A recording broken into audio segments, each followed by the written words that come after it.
right, welcome everyone to GIS After Dark. See, we have people filing in, so go ahead and come on in, sit down, grab a glass of water or a beverage of your choice, and prepare for this evening's presentation. All right, let's go ahead and get started.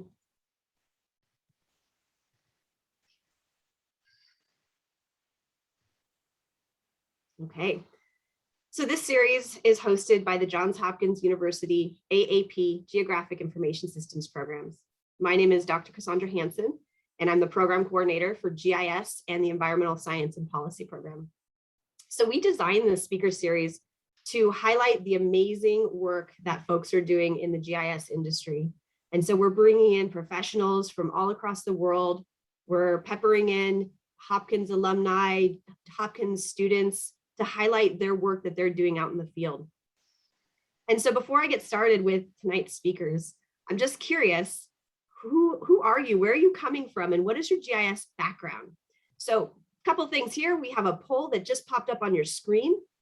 So if you're a Hopkins student, please tell us that you're a Hopkins student. If you're a JHU alumni, if you're possible students looking at the program, great. General audience, fabulous. So it looks like we have a little bit of a tie here between 46% Hopkins students attending and general audience 41%. So fabulous. The next question that I would like to ask is, what's your GIS background? Are you learning about it? Are you taking classes right now? Maybe you've never heard of it before, or perhaps you're professionals within the industry. So just curious to see who is here with us. I'm here to learn about GIS. Excellent. I'm learning about GIS through my academic program. Fantastic. I'm a GIS professional. Outstanding. I'm familiar with GIS, but I'm not working in the industry. All right, so it looks like we have a nice spread of folks that are attending tonight. So thank you very much. So before I introduce our speakers for tonight, at the end of our presentation, we'll open up the discussion for questions. So you are welcome at any point in time at the end to turn on your audio. Feel free to turn on your video and ask your own question. Or if you have a question and you're just not feeling comfortable about asking yourself, feel free to put it in the chat window, and I'm more than happy to ask it for you. So let's go ahead and get started. So I'm so happy to share with you and present the two speakers that we have today coming from the NAPSG Foundation. We are joined by Tari Martin, a GIS professional. She's one of the directors at the National Alliance for Public Safety GIS NAPSG Foundation, and Jared Doke, who is a program manager at NAPSG. And I'm going to let them both share with you their background in GIS. And they have an amazing presentation today talking about the people, the process, and the technology behind NAPSG. So I am going to go ahead and turn the sharing capability powers over to Jared. So I'm going to stop sharing on my end and go ahead and start sharing on your end. And thank you both for joining us tonight. All right. Are you seeing my screen? Yep. Thank you. Awesome. Great. So thanks for having us today.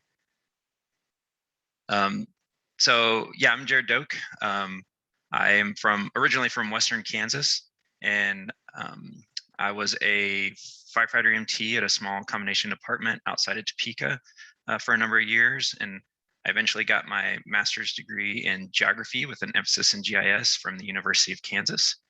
And there I did my master's on lost person behavior in Yosemite National Park.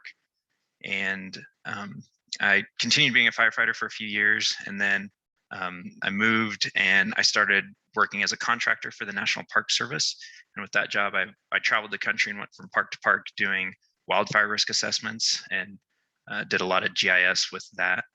And then shortly after that, I started work for NAPSG, and I've been with NAPSG Foundation for the past couple of years. I'm a program manager now, and I primarily work on a Department of Homeland Security project for flood tech innovation.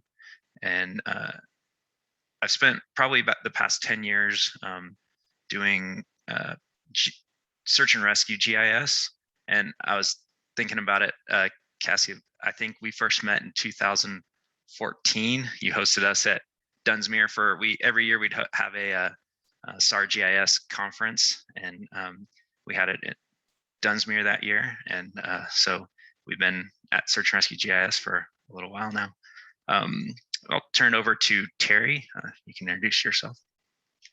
Sure. My name is Tari Martin. I am a director here at NAPSG Foundation. I am a Baltimore native. I received my degree in environmental science from the University of Maryland, College Park, and became interested in GIS doing hazard assessments at a nonprofit small environmental consulting firm outside of DC. I ended up moving into GIS and local government after that as a geospatial analyst for a county office of emergency management. So I was the GIS lead during emergency operations center activations for hurricanes, floods, international events. I was also on our mobile command unit and on the Baltimore's incident management team that we trained to deploy for regional disasters. So after that, I moved to a nearby municipality where I was the GIS coordinator supporting all of the municipality's departments. So public works, fire, police, planning, and so on. I've been at NAPSG now for about 5 years. I predominantly support our federal programs. So most of my time is spent supporting 2 offices within FEMA. One is FEMA's Response Geospatial Office, and we provide a lot of their training and outreach. We also, Jared and I, work during responses. So we support hurricanes, anything that the National Response Center is activated for, we typically end up supporting. Sometimes smaller events as well. And I also support the Preparedness Directorate and provide geospatial support under the National Exercise Division and the Tech Hazards Division. So integrating GIS in the planning and preparedness process and exercises, and then also get to do a little bit of cool stuff with the Tech Hazard Division, which is nuclear power plants and things like that. So I'll leave it there. I'll touch on more, I think, later on throughout our talk. All right. So today we're going to talk a little bit about NAPSG Foundation, who we are and what we do. My friend and colleague Paul Doherty, who was also used to be an adjunct professor at JHU, he likes to talk about things as in people, processes, and technology. And I really like that concept. And so I figured we'd kind of present NAPSG through that lens today. So I'm going to start out talking about who NAPSG is and who the community is. Tari's going to talk about some of our processes. We develop workflows and best practices, and then provide a few resources. And then I'm going to touch on some of the technology solutions that we've developed for some real world problems.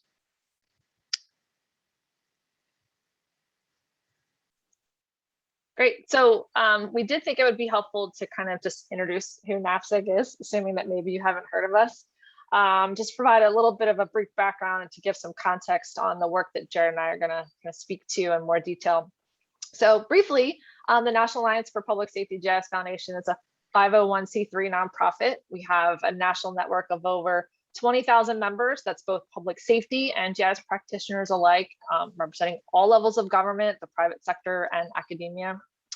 Our organization is governed by an independent board of directors, and they are primarily public safety practitioners with 30 plus years of experience in the field. And we were formed about 15 years ago as an alliance between a number of prominent national associations, some of which you see here. And we have evolved into a formal organization over the course of that time. Next slide.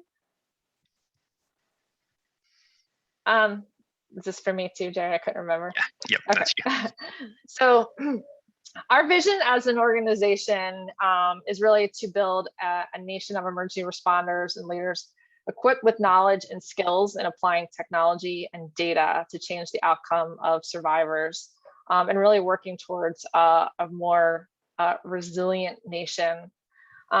We do this to improve safety, resilience, and well-being of our communities, and to improve government, non-governmental organization responses to chronic and emergent public safety threats and hazards and that's all done through partnerships and grants. The mission of NAPSG Foundation really supports the public safety, doing all of this at no cost to the community. Next slide. Great. So how do we do all that? Well, largely through defining and promulgating the consistent use of best practices And we do this through the development of national guidelines and standards. We work to encourage and foster collaboration, and we do this through regional exercises and simulations. This also helps us to document challenges, so what works well, and further validate or update guidance based on those activities. And additionally, like through education and training, we aim to build the capacity of the community, which is our mission.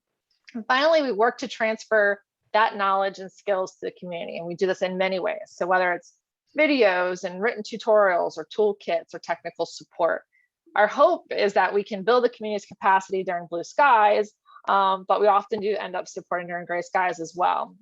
So as we learn from our work in support of the community, we provide those lessons, best practices, and resources back to the community. Next slide. All right, so now I get to talk about the people. So who is the NAPSG community? When we were preparing for this, I asked everyone on the team, okay, so what's NAPSG known for? Thinking like, what tech thing should I be talking about? And Charlotte, one of our colleagues, said that what we're really known for is having contacts. We're really good at connecting people. When someone from a small agency is trying to figure out how to do something, we usually, if we don't know how to do it, we know someone who does. And so we do a lot of connecting the dots. And so when we talk about our NAPSG membership and our 20,000 member network, those are people who have who've signed up for our email list and are really become part of our community. You can see the distribution here. We're a national organization, so we are primarily from the United States. We have some people in Canada, but then we also have people throughout the world. And as Tari was talking about earlier, our members, they are first responders. So you have firefighters and police officers, EMTs. Some of them we do training with, they have no tech background at all. Others, we always seem to find the techies in the fire world. So there are those people too. We work with GIS specialists. Some of them work day-to-day in emergency management, but also a lot of them are just working at a local jurisdiction doing utilities or surveying, something like that during the day, but during an incident, they get pulled into the EOC. And so we're able to provide resources to them. And then the last group is what we like to call leaders or decision makers. They're generally people who don't have any GIS experience. They're the mayor or an emergency manager, but they do rely on GIS. And so knowing what kind of products they have available to them and knowing how to work with the GIS specialists, that's important, and we help them understand how to do that as well.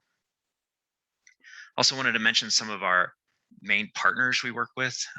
Some of these were some of the organizations that helped start NAPSG Foundation. We work closely with the International Association of Fire Chiefs, doing search and rescue stuff. I've created some training materials for NASAR, and during events, we also work with Civil Air Patrol a lot. They send people out to do damage assessments, and we help them manage some of that data. Probably the organization we work most closely with is GIS Corps. They help us, well, I'll mention it a little bit later, but they help us with a project called Photo Mappers, where they scour through social media and find images of damage, and then they georeference that, and then that's used to help get a picture of what's going on. And I'd be remiss if I didn't mention the NAPSG JHU connection. So Paul Doherty, who I mentioned previously, used to be a professor at JHU for one of the online classes. He was with NAPSG for about 5 years before moving over to FEMA. Emily Pratt, she's one of our part-timers. She's a JHU alum, and she's worked, I'll talk about it in a little bit, on the DHS project. She's done a lot with sheltering. Colleen Livingston, she has done a ton with search and rescue. Paul and I come up with ideas and she makes them actually happen tech-wise.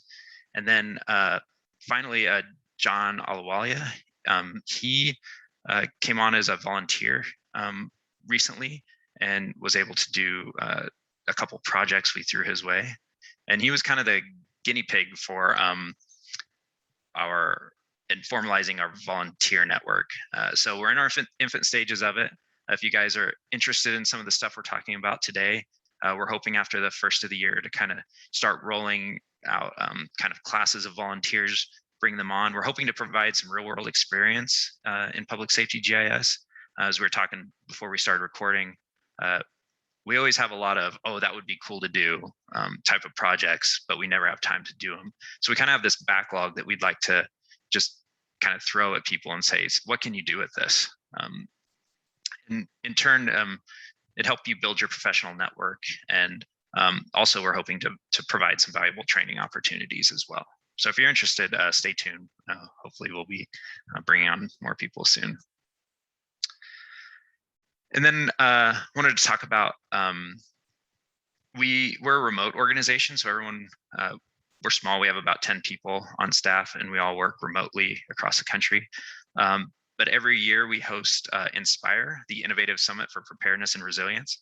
And it's the nation's only summit dedicated to fostering innovation in policy and technology for preparedness and resilience. So it's kind of our one time of the year we get together and actually see each other in person. And we provide technology and policy sessions, practitioner-driven sessions, and then kind of practical sessions. So those three groups I talked about, the first responder, the GIS person, and the decision makers, we do training opportunities and have seminars for each of those people. And this fall, fall of 2022, we're going to be at Oklahoma State University. So be on the lookout. We usually get about 150, 200 people. So stay tuned because we'll start registration for that after the first of the year, if you guys are interested. And then briefly, I want to talk about kind of the future of the NAPSG community. So we're starting to leverage ArcGIS Online, Hub, and then also Microsoft Teams to really build the community. We really started with the Teams network for SAR, Urban Search and Rescue. We've created teams and we bring people into the NAPSG Teams environment. And when we respond to incidents, people can come in and ask questions. How do you do things? And if we're not there, someone across the country who's part of that can jump in and start helping them. And what we're really trying to do is eventually build out what we're calling virtual mutual aid. And so we're hoping to develop tools and processes to help equip people to respond to disasters in their own backyard, but also help people across the country and world. So when there's a wildfire in California, GIS people from Texas and Florida can help out. And likewise, when a hurricane hits Florida, people from California or even Vermont can work remotely to help them. All right, I'm now going to turn it over to Tari to talk about some of our processes. Awesome, thank you. So next we kind of wanted to talk about our processes for advancing geospatial technologies and capabilities and how we foster adoption across the public safety community. So most everything Jared and I will discuss can be accessed on our resources page on our website, which is old, and we hope to make it flashy soon, but right now it still serves a purpose. However, if you're looking for data or templates or other GIS resources, we make those available straight on our ArcGIS Online organization. We also provide for practitioners and technologists, they can discover content based on their role in our prep response portal. And I think Jared will be putting some of these links in the chat. Awesome. So if you go to the next slide. Okay, so here are just a few examples of the types of resources that we develop and provide to the community. So it's important to note, as we talked about our membership, that our audience or our customer is not just geospatial technologists, but largely the first responders and the decision makers that they support. So you'll find a mix of very technical implementation guides and tools, and then also some more broader best practices and resources guides that are aimed towards the practitioner and the first responder. I also want to point out that everything we have developed and made available has come from a gap or a challenge that was identified in the community. And as Jared mentioned, when we read our mission, everything is made available to community at no cost. So I won't go into all of the resources that we were talking about. Do you mind going back to, I think, the last slide? There you go. I just wanted to touch on the geospatial game plans. And this is for you, Cassandra. So this is the wildfire example in the top left corner. We developed these in partnership with DHS and FEMA, and the goal behind them was to prepare GIS staff pre-disaster. So what questions are asked during the span of a disaster across each of the customers that GIS staff might be supporting, such as decision makers, first responders, and the public? So what data is needed to answer those questions? What data gaps exist that you may need to track down or get into a usable format? And lastly, how will you deliver or display the answers to each of those audiences? Will it be a dashboard, an interactive map, mobile application, infographic, what have you? So we've developed these across multiple hazards. And the reason is that there are different models, authoritative sources of hazard data that the geospatial community may not be familiar with. So we put it all together into one place. And we also provide a template for folks to build out their own game plan. All right, thanks, Sherry. That's the only one I wanted to touch on. So if you do, yes. So best practices is one area we do a lot of work in. It's absolutely critical that technologists supporting public safety understand the needs, the requirements, the policies, the standards, et cetera, the public safety sectors that they support. So these are just some examples here, and you can read on your own. There's a lot of text, so sorry. But why do we have these very specific things that we list as best practices, like labeling data and symbology? And the reason is that disasters do not respect boundaries. Public safety professionals themselves participate in a lot of training to ensure that we are all speaking the same language, that a fire crew or an incident management team providing mutual aid to another jurisdiction can seamlessly support that response. And the same is true when we're producing an incident map. We produce a lot of best practices as it relates to regional collaboration and sharing, and how to do it efficiently and securely. So we know that floods do not stop at the county line, and neither should evacuation or shelter planning. And you'll see that everything we do is developed through close state and local coordination, whether it's through workshops, DHS FEMA funded pilot projects, national surveys, and of course, real world disasters. You can go to the next slide. So our incident symbology may be the resource that we're most known for. We formed an incident symbology working group with 20 emergency responders in 2008. And the goal was to address the need for symbols to support the National Incident Management System, or NIMS, which is the nation's approach to incident management. And in 2009, we released our first symbol set and the framework for pre-incident planning symbology.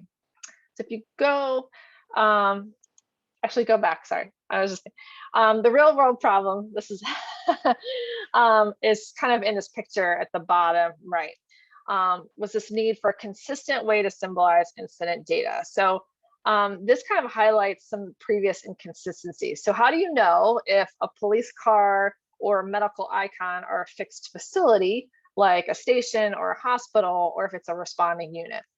So now, sorry, you can go to the next slide. All right, so the solution was the formation of this working group and the development of a flexible and scalable framework. So resources like a fire truck are encased in an oval, where a fire station would be inside of a rectangle. We also harmonized existing standards. So we list several of these here. I'm not sure if you can read them all, but our intent was not to recreate the wheel when widely accepted standards already existed, right? And then we needed to create resources to enable the community to actually use those symbol sets. And the framework itself is really important because we realized early on that we cannot conceivably develop a symbol for everything. And so what we do see is the community developing symbols using the framework as a guide to fill their own unique gaps, which is pretty cool. We get to see that. Next slide. Okay. So an important aspect to public safety maps is the intent and what we're trying to communicate. Is there a hazard? Is something close? Something closed or inaccessible? What is important to know on this map? And the goals are often different than maybe your typical map. So in short, it must be clear and actionable. And we use the stoplight method to display important things like the status of critical infrastructure, like hospitals. Red might indicate that it's closed or flooded. Yellow may indicate that there's something happening, right? But maybe near capacity, and green is all is good. So it's very clear to understand immediately the status of that infrastructure. And during an emergency, base data is good, right? Knowing where things are, like hospitals. But more importantly, we're seeing, especially in this live data web mapping environment, we really need status. Next slide. So yes, so this is just a snapshot of our symbol library and the resources for accessing and implementing the symbology. Jared's put the link in there, so you can peruse it yourself, but everything is available for download. So you can use in your desktop maps, you can grab URLs for web maps, we have styles and all that sort of stuff. We're hoping our library version 2.0 will be available by summertime. So there will be an announcement if we get that far. Next slide. Okay. That was it right there. Yeah, it's the same. This is just a little bit more detail on some of the resources that we have for our symbology. Go to the next one, I think. Okay. The last example of a resource and best practice that I just kind of wanted to touch on briefly was helping the geospatial community prepare for communicating critical information during an emergency. I think we could talk for at least an hour on this topic. There's a whole kind of education process for how to communicate, how the public understands information during a stressful event. So it is imperative that the maps are clear, actionable and concise, and current. So next slide. Okay. So at first glance, you can kind of glean the relative usefulness of these communications during an emergency, right? Sometimes this is better than nothing. Jurisdictions are frequently short-staffed, or they just do not have dedicated geospatial support, or they just need to get information out immediately. You can see how hard it would be to understand this during a stressful event. If you click one more time, Jared, there you go. But a list like this or vague maps like on the left can often just spark more confusion than be helpful. Next slide. So we have put out guidance such as pointing the public to a live map. I think we all have seen family members or our friends on Facebook repost something that's old. It's fine if it's like some old meme, but if it's an evacuation order or something critical, that's a really big deal. So pointing to a live web map is always ideal. Obviously, we're all for spatial options, right, as opposed to lists, and actionable, as I mentioned before. On the right, it was an initial evacuation zone map. They did update this map to not be colors by zone, but colors by action, right? So I have to go down to all these colors, figure out which shade of blue is mine, when really all that matters is, should I stay or should I go? And that's where that kind of stoplight comes in. I think actually on the next slide, Jared, if we show it there. Yeah. So as I mentioned, there's more than one way to make something actionable. These are two really good examples of actionable evacuation maps that are really clear. Additionally, if it's an interactive application, you allow the public to enter an address, get the latest evacuation order for that location. You take away any guesswork or map reading required, and it can link to more emergency information. So including shelters, you can even get directions for the shelter. All that is in one place and kept more up to date than a PDF that immediately becomes old as soon as you do it. Next slide. So doing anything right takes resources, it takes time, it takes effort, it takes iteration. So we have best practice guides, we have videos and webinars, templates that users can learn from and implement with just minor updates needed. I think I want to end there because I don't want to steal any of Jared's thunder. So he's going to talk about different types of resources that we provide for other projects, as well as kind of what it takes to get something that the community truly adopts and can ultimately improve the outcome of survivors. So I'll end there and turn it over to you, Jared. Great, thanks. So I wanted to talk about some of the technology solutions we've developed. And as I said, I've been working on this technology innovation for flood preparedness project for the past couple of years. So this is where I'm gonna focus tonight. And this is we had a pilot project with South Carolina and also the North Central All Hazards region in Colorado. And after meeting with stakeholders and identifying major gaps in the area. The largest gaps were in consistent pre-plans, public information, sheltering, and field data collection. And so we tried to come up with solutions for these. One I talked about earlier was sheltering. In Colorado, we have major snowstorms. When that happens, shelters start popping up. And as Tari said, the storm goes across the county boundary. So one county will be opening and closing shelters, and you may be right next to that county border, and you won't know that there's a shelter right beside you. So we came up with a solution for region-wide sheltering. So someone in County A can turn on or off a shelter, and someone in County B will be able to see that information. Another couple fun things that kind of came out of this project is fire mappers. So you may be familiar with this. We had volunteers map out starts for wildfires, predominantly in California. And so people would know that there's a fire going on, but they wouldn't know where it was. And Irwin would be kind of slow to get them. So we would have volunteers scouring social media, and then also ham radios, figuring out where the fires are and plotting them on the map. We've kind of sunset that project as Irwin's really caught up and really gets most of the starts now, but it is still a resource that you can use for wildfire information. The other one I touched on was photo mappers, which is georeferencing photos of damage. And then I'll talk about crisis communication catalog in a second. What I really wanted to focus on was the urban search and rescue tool set, which we have developed over the past couple of years. So I'm actually going to switch out and we're going to do a quick demo. And so for those of you who are unfamiliar with how urban search and rescue works, whenever there's a large scale incident, such as Hurricane Ida, which happened recently, they deploy teams of highly trained firefighters to the area to help. So they'll often be in flooded situations. They'll have boat teams and they'll go around and they'll rescue people. They'll also be tasked with doing kind of a rapid damage assessment. So, you know, where the major impacts are, and they're often the first ones into an affected area. And so with the Urban Search and Rescue Field Data Working Group over the past couple of years, NAPSG developed a standard schema and a standard set of tools that they can use for their response. And this is our sandbox, and I can drop the link here in the chat. This is publicly available. Anybody can go on here and use it to train with at any time.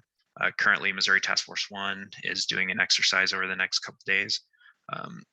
And we make this available to the community to use. This mirrors the operational system, which is in FEMA, which is utilized by the 28 FEMA urban search and rescue teams, as well as multiple state and local teams. And so I'm sure we have some good UI UX user interface people in the crowd. If you are looking for some volunteer work, we could use you. We understand it's not the prettiest, but it does get the job done, and we're hoping to improve it over the winter. But essentially, the landing page just gives you instructions, kind of if you're a field team, if you work in plans, or if you work on the incident support team. And we have links to training videos and some job aids here as well. And essentially how it works is we pull up what we call the battle card, and we have one URL which takes you to a ArcGIS quick capture project. And from that, it links out to Survey 123 surveys and also field map maps. So a team can just scan this code and then they can immediately go to work collecting data in the field. We have what we call the Intel Manager. This is just a simple web app application. And this is what teams can use to edit data. I guess if you are watching this, I would ask you not to mess with this data here because they are doing a training exercise. But you can go anywhere else in the map and start playing around. And we allow people to draw out search segments, which is essentially drawing an area that you would assign a team to.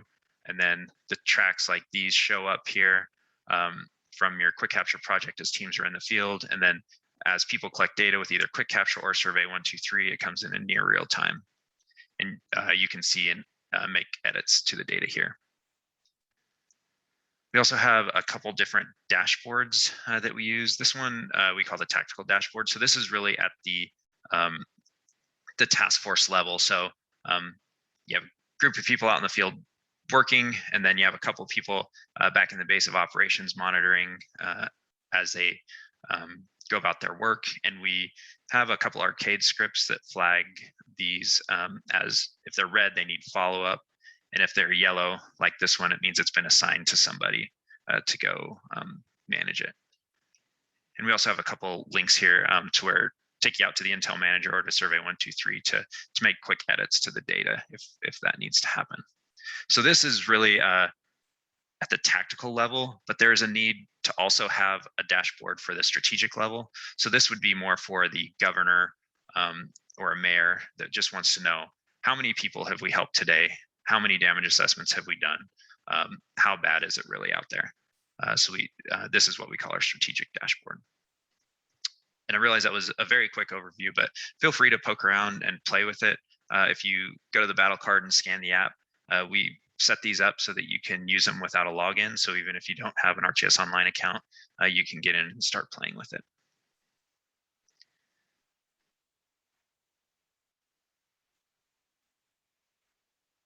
All right, so that was just kind of a quick demo of what I've been working on the past couple of years. And I guess one thing I'd like to say before moving on, IDA was the first time that we kind of got everyone on the same page. In previous disasters, we would have people stand up similar instances of the tool sets in their own ArcGIS Online environment, but they'd all be siloed, and getting them all on the same map and being able to do metrics across was pretty difficult. So this year we have we kind of have a centralized platform for everyone to use. And during IDA, we coordinated 33 separate federal and state teams who are all working on the same platform. And it was the first time that had happened during a large incident. All right, finally, I want to talk about what we're calling the crisis communication catalog. So during an event, people often don't know where to go to get authoritative or actionable information. And it's really true during stressful situations. Just imagine you're traveling with your family in Northern California, and you know there's a wildfire, roads are closed, but you don't know, do you need to turn around? Can you turn around? Where to go? So what we're trying to do is create a nationwide data set of authoritative public safety and incident status information. So the screenshot's a little fuzzy here, but essentially for all counties in the United States and cities of over 100,000 people, we're trying to create this database of social media feeds and authoritative websites. So if a county has an evacuation map, we want to be able to link to that. If they have a fire Twitter account that updates people to what's going on during an incident, we also want people to be able to easily find that. And so we've created an experience builder page to let people contribute information. This really kind of spawned out of the Fire Mappers project I talked about earlier. So California is pretty much done. Today we also got most of Florida done. But what we're doing is we're conducting outreach to emergency management, PIOs, GISs, to get them to go to this website and contribute their information. So essentially, where do you want people to go during an incident, and they can fill that out. And we are leveraging GIS core volunteers for this.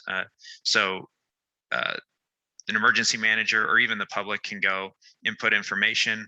It goes into a QA/QC process where the GIS core looks at it. Are these valid links? Are they going to appropriate websites? And then once that's checked off, then they're added to the public-facing database. And then this layer can then be pulled into existing public information maps, web applications. And then in the future, we're hoping to develop an API so that this data layer can be pulled into applications that people are actually using now.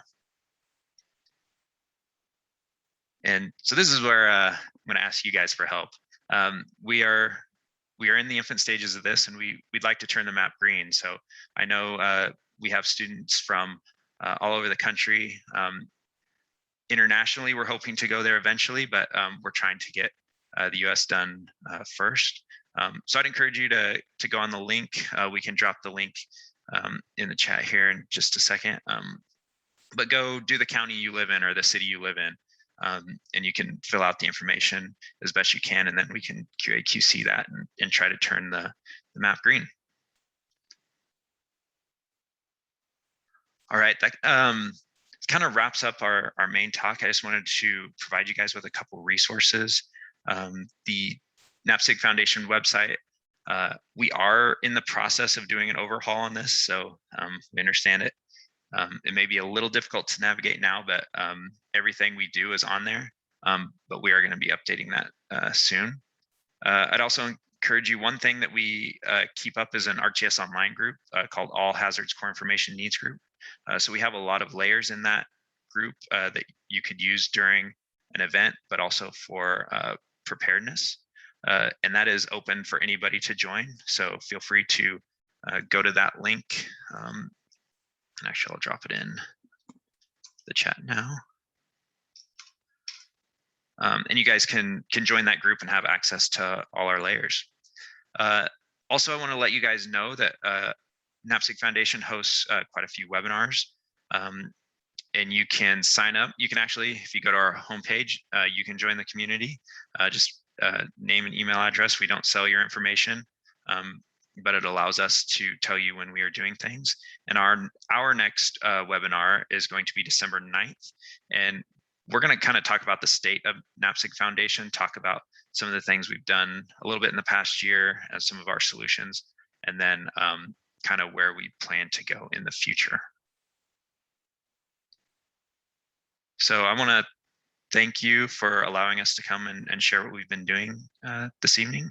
And I guess we can open up for questions if that's all right. Thank you guys so much. Let's give them a virtual round of applause here in the chat box. Let's tell them thank you very much for the presentation. That was fabulous, guys. Thank you so much for today. Yeah, let's open up the chat box for questions. If you have questions, please post them there. I guess the question that I have for you both, so the Inspire gathering that's going to be at Oklahoma State University, what are the dates on that again? That's in the summer, is that right? It will be next fall. Next fall, okay. I think October timeframe. I don't know that the dates have officially been set yet. Okay. Correct me if I'm wrong, but I think we're working on making that official. And then I had a question with the relationship between NAPSG and the GIS Core. Typically, these are projects that you guys start and feel there is a need for them, and you said, or sunset them, or do you pass them along? Is that how the workflow really goes in the partnership between the two organizations, or do they have projects that they send your way? Or, I mean, how does that work? I might let Tari, if you want to take that one, since you've been working with them longer than I have. Sure. So, it can go either direction. For us, our history has mostly been, we've identified a gap or a challenge and presented that kind of challenge to them and work together to come up with a solution. A lot of the times we provide the infrastructure for the stuff that they build. A lot of the volunteer work that they do works a little bit differently than what we've done with them in the past, over the last few years.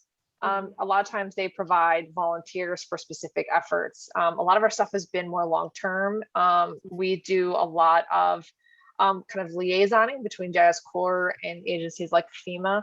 So by having everything kind of on the NAPSG infrastructure, we've kind of built this like more of a long-term relationship with them. And as Jared said, we have multiple kind of parallel efforts that we seek support from them.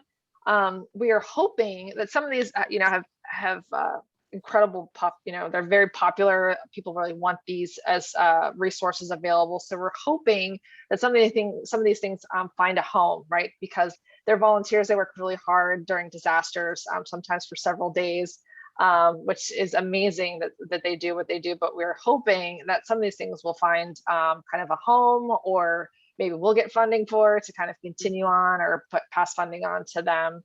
So I don't know if that answered your question. I know our kind of relationship with GIS Core is a little bit different than I think others. I don't know if Jared, you have Excellent. anything to No, add? that's it. That's perfect. Thank you. That was a great response.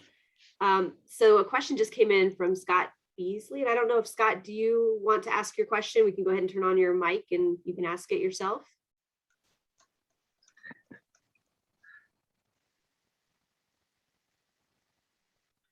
Give him a second. Hi, thanks. Scott Beasley, grad student in data analytics at Johns Hopkins University, day job financial advisor and incident command volunteer civilian incident command team lead in a small rural Nevada or rural NorCal municipality. You mentioned bringing everyone together for same ops, same symbology, and that's easy if you're a USAR task force or, the city of Arlington coordinating with the city of Baltimore. But when you're in small town USA, where some agencies are using standard practices and complex GIS, how do you coordinate with those other agencies that are, quite literally using crayons or eating them? Yeah, that has been a challenge. I know, especially in the SAR world, before doing a lot of USAR work, I did some wilderness SAR work, and there's a lot of people, I understand, SAR teams don't have a lot of money, so they use kind of the free and low cost solutions, and getting them to integrate with ArcGIS can be a challenge sometimes. I think we've had the most success, in just meeting and working and coordinating people before the incident. I know that might sound a little cliche, but being able to do exercises or meet with them and work through workflows, say, okay, you're using this system, or you're using paper and pen. How are we going to get that into our system, or how are we going to share information? That's kind of the best workflow we've found so far. Tari, do you have anything to add to that? Oh, I think you're on mute. Oh, I'm sorry. I would just add that I think the way we've helped get adoption is by making things incredibly easy to adopt. So, Jared showed some of the sandbox and the toolkits that we provide, making it so easy that it doesn't take a lot of effort. Oftentimes, I think the hardest part is if they don't have the leadership or the champion or the cheerleader to invest in some of the paid technology that we work on. So then when that happens, that's fine. What we do ask for is that folks follow, standards, and so that we can, our systems, if it's an open source and, we're using Esri or something else, they can communicate with each other. So there's definitely ways around it. But I think for the most part, our success has been making things incredibly easy to adopt. And then I might just add, for people who are using GIS, this year, especially with the partnered collaboration, we found a lot of success in. The reason we were able to have so many people working in the same platform during IDA was we set up, before hurricane season started, we set up partnered collaborations with multiple states. And so that has been one of the tech solutions that's been very helpful for us. Cool, thanks for your time. One thing I'll just put out before I mute is that when this was in the SAR world, the missing hunter, and you bring over 2 neighboring counties, that was one thing. What I've been finding with escalating frequency and severity in these last 5 years is our role in wildfire evacuation. And it's really clear that there needs to be a greater level of organization. I don't know where that comes from.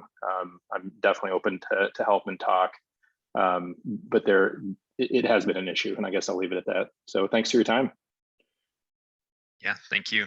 And just one brief comment. I know Cal OES has been starting to do, try to help with that a little bit. I think they started a statewide evacuation layer this year that has quite a few counties in it. I don't know if they have the entire state yet, but I hope help is coming. Yeah, I want to say there was 10 counties that have bought into the Cal OES evacuation, which was great. You know, any buy-in is fabulous because that updated information for evacuation zones was outstanding this last summer. And to kind of chime in with Scott's comment, I mean, I think we're seeing progress within the industry. I mean, if you look back 10 years ago, they were even using, you know, crayons and pens and not just crayons, you know, in the approach. And there's still a need for the educational aspect and making it easy. But I mean, from what I've seen, it's getting better and better and better. Yeah. Great question though. So Patty posed a question. So would you guys recommend that cities get GIS professionals in their infrastructure to kind of help with workflows? I would say yes. We might be a little biased, but Yeah. I think that is one of the main problems. I mean, we've seen a lot of GIS staff are majorly overworked. Like a lot of agencies can only have one, and like the state of South Carolina, there's like at the state EM, there's one guy doing it all. So more is always better, and I hope everyone, all the students, are able to get a job, and emergency management and public safety is a good place to go. Absolutely. So we have a couple more minutes for any other questions, but I do want to take a moment to plug. We have a Hopkins student LinkedIn page. So when some of these specific job opportunities become available, I post there. So that's a spot to check in quite frequently. That seems to be, there's a lot of interesting opportunities that have been coming across my desk. So if you're not a member of that group, please join. It's a great resource. And maybe we'll just give a couple more minutes here. Also, when we officially roll out our volunteer network, I'll let you know. And we occasionally have people send us job opportunities, so I'll start forwarding those on to you as well, so you can send them to your students. Oh, absolutely. That's great. Well, so I think we're nearing the out of time mark here, but I want to thank you both for talking to us tonight. And let's see, I want to mention our next GIS After Dark is December 2nd at 7 p.m. And you will hear from a Hopkins GIS alumni. His name's Danny Cassidy, and he's saving the world through solar energy and GIS. And let's see, did a question just come in that I missed by any chance? Make sure. John has a question. Hey, John. Okay. Shout out. Yeah. Easiest way to get involved in NAPSG if you're a complete novice. I would say there's Esri provides a lot of free training in GIS. I think that would be a good place to start. And then, but I guess, as I said, at NAPSG, we're always looking for kind of first responders or people with operational experience. So if you do have that, if you're an emergency manager and just getting into GIS, there may be volunteer opportunities as well, because we'll not only be looking at tech solutions, but policy and kind of workflow help as well in the near future. So excellent. Well, I just went ahead and put that LinkedIn group in the channel, so please view that from time to time. And guys, thank you so much. You're just doing a wonderful job, and it's really fun to see having be a part of the fire mapper aspect of it, and see all the different contributions of volunteers, and you guys are really making a difference in the industry. So thank you so much. Thank you. Yeah, absolutely. And come back. We'll hopefully have you guys come back in a year and you could share with all the new things that you're working on and all the projects. Great, thanks. I saw Inti was on here too. We work with him at FEMA, so. Oh, perfect. Excellent. Yeah, great. All right, guys. Well, thank you so much, and hope to see everyone December 2nd. Have a good evening. Thanks. Bye. Bye.